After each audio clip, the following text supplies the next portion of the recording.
Welcome back. We appreciate you being here today. We show you registered as Adrian Shelley on behalf of Public Citizen and that you're testifying neutrally. Is that correct? Yes, sir. Thank you. Please proceed. Thank you.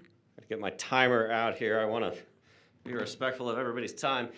Adrian Shelley, Text Director of Public Citizen. Appreciate the opportunity to be back in front of this committee. I'm passing some slides out. I'm afraid I'm going to move pretty quickly through them, and I'm not going to mention all the bills and everything that are in there, so please do take a look at what I've submitted there later on. I just want to point out our perspective on these issues.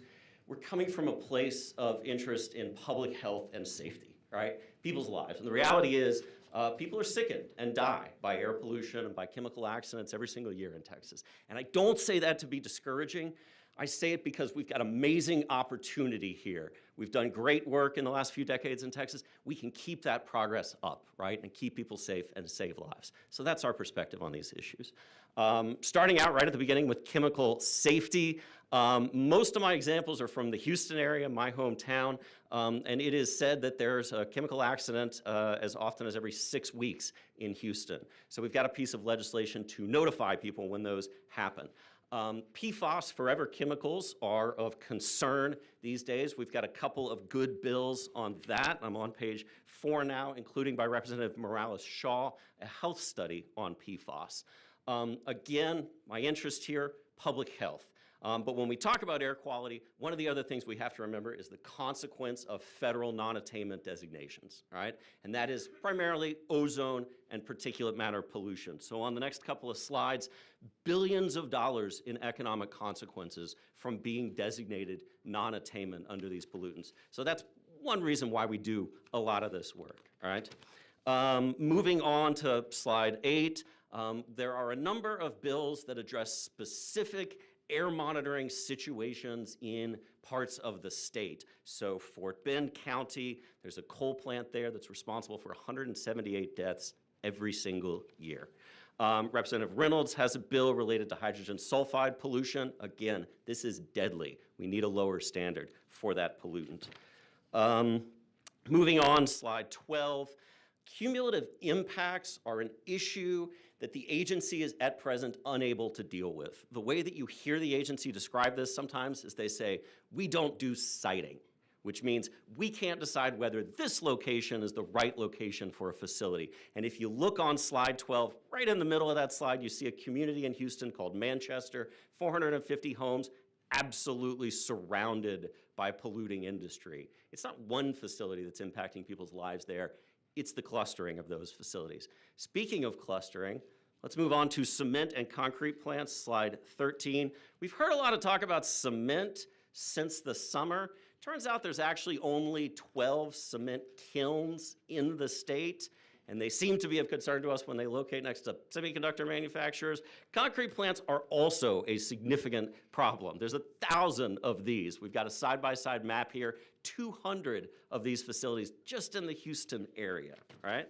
We do want to address that cement issue, and there's a good bill on that. We'll get to that in a few minutes. The next couple of slides just show you examples of these facilities. What do they look like? A concrete plant, a concrete crusher, a quarry, and a cement kiln. And as I mentioned, we've got House Bill 1946 that's going to deal with that cement kiln and semiconductor issue.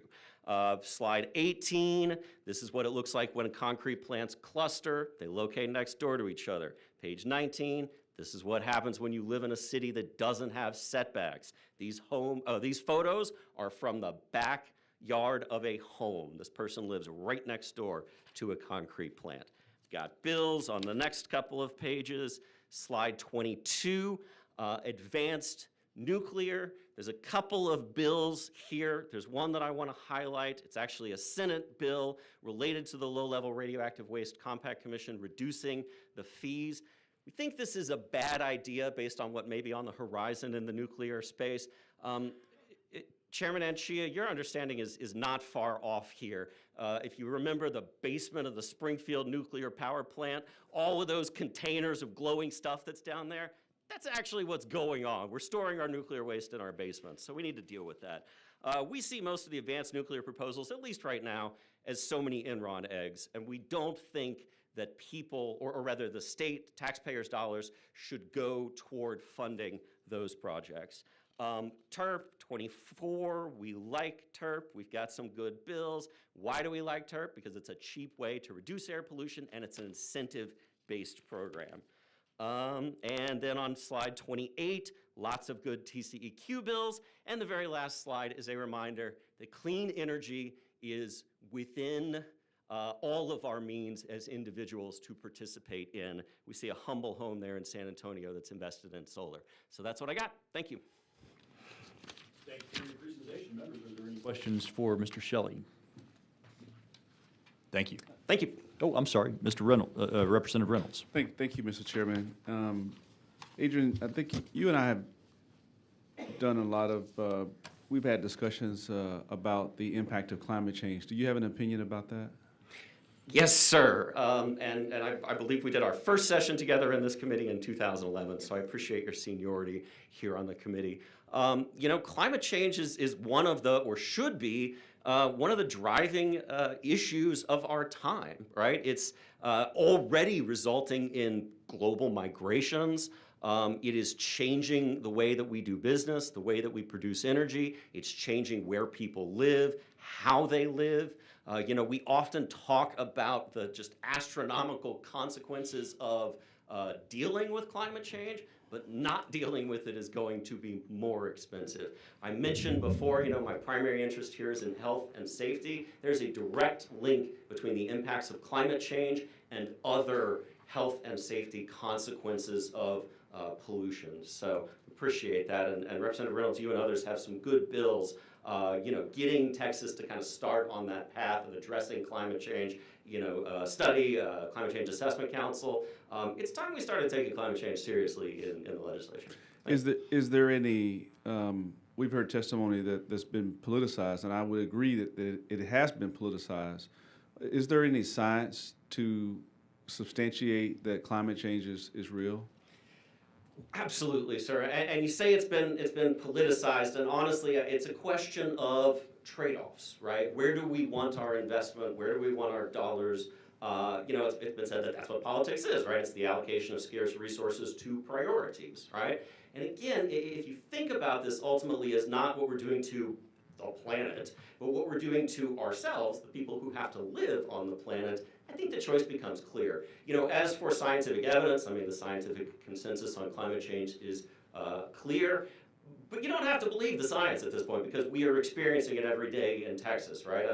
You know, globally, I think something like, you know, 15 of the hottest 20 years on record have been within the last 2 decades, right? Texas is the #1 state in terms of vulnerability to billion-dollar weather disasters, right? Fully 40% of the billion-dollar weather disasters in the United States since 1980 have hit Texas, all right? We're talking about wildfires, freezes, heat waves, hurricanes. All of those come to Texas, and all of them are made worse by climate change. Thank you, Mr. Chairman. Mr. Chairman? Yeah, Chairman Anchia. Thank you. And I know we heard some testimony earlier that climate change has been politicized, but there really is no disagreement among climatologists, right, in the IPCC consensus that there's broad scientific consensus that man-made activity is causing climate change, right? That's right, sir. It's one of the most robust fields of science that's been developed over the last 50 years. The global scientific community has reached consensus here and has for a long time. And we know this in part because of the very industries that contribute to climate change. Their own scientists concluded 50 years ago that this was an issue that they chose to put off. So it's really unfortunate what's happened. And again, we're already feeling the effects. And I'm not sure you're aware of this, but even our state climatologist at Texas A&M agrees with the IPCC consensus and has confirmed this on repeated occasions in committee. You're aware of this? Yes, sir. John Nielsen Gammon has put out some amazing reports over the years, you know, very, very matter of fact about the reality. And again, using data in Texas, right? You could look at how hot it is in the state over time and draw your own conclusion. And that I'm glad you pointed out that the oil and gas industry, you know, believes in climate change. You can look at the biennial British Petroleum climate assessment to know it's true. ExxonMobil as it talks about this. They were formerly headquartered in Irving.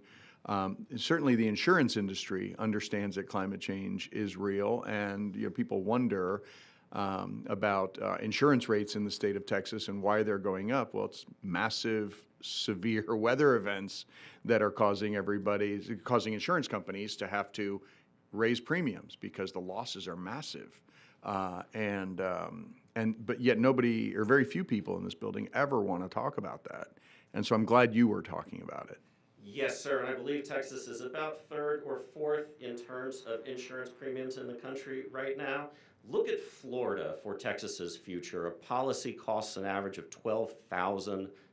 That's a homeowner's insurance policy in Florida today. Insurers are leaving in droves. Insurers are starting to leave Texas. One small point there, I wouldn't say industry believes in climate change. You don't believe in science. Scientific evidence leads you somewhere, right? You draw conclusions based on data in the scientific method. Yeah, that is a better way to say it. Well, thanks for being here and covering this committee, and I look forward to having this dialogue through the entirety of our legislative session. Thank you, sir. Members, Representative Bumgarner. Thank you, Mr. Chairman. Thank you, sir. First-time caller, long-time listener, and forgive me, today is my first day. I'm just curious, what is the main concern with cement kilns and their proximity to semiconductor plants? Sure, What's going on with that? Yeah, I appreciate the question. So, a semiconductor plant has to operate under extremely controlled conditions, right? So clean rooms to avoid dust, right? But they also have to avoid vibration, right?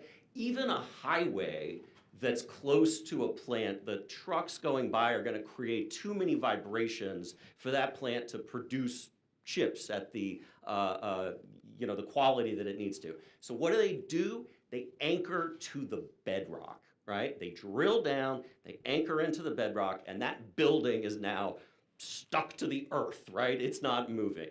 What you had in that situation in Grayson, the facility, I believe, is about 6 miles away, but it's in the same bedrock, right? So if you're going to be mining that limestone, those vibrations are going to travel, right? And it certainly seems realistic, and the industry certainly fears, and we have every reason to believe that they're correct here, right? That 6 miles in terms of the sensitivity of the industry and the traveling of vibrations, it's entirely conceivable and understandable it could have that impact. But that's what it is. Sure, thank you. Any other questions? Thanks, Thank you, sir. Adrian. Appreciate y'all. Chair calls Logan Harrell. Thank you for being here. We show you registered as Logan Harrell on behalf of the Texas Chemistry Council.